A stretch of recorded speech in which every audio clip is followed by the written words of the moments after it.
আসসালামু আলাইকুম। আপনাদের জন্য নতুন একটি ভিডিও নিয়ে চলে আসলাম। আমার সামনে কিন্তু দেখতে পাচ্ছেন ডিফারেন্ট আইটেমের কিন্তু চকলেট রয়েছে। এগুলো মূলত হচ্ছে হোলসেলের চকলেট।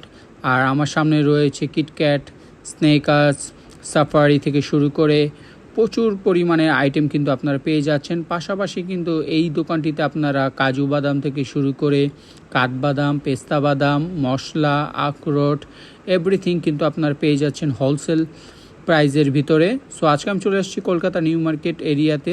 যারা চকলেটে বিজনেস করতে চান, বাদামে বিজনেস করতে চান, ইন্ডিয়া থেকে প্রোডাক্ট এনে বিজনেস করতে চান, তাদের জন্য হচ্ছে মূলত আজকের এই ভিডিওতে। সো এখান থেকে কিন্তু প্রচুর পরিমাণে প্রোডাক্ট কিন্তু আমাদের বাংলাদেশে যায়, বিশেষ করে যারা চকলেটে বিজনেস করে, বাদামে বিজনেস করে। আর এখানে কিন্তু খুবই রিজনেবল প্রাইজের ভিতরে এবং চিপ প্রাইজের ভিতরে কিন্তু আপনারা ভ্যারাইটিস আইটেমগুলো পেয়ে যাচ্ছেন।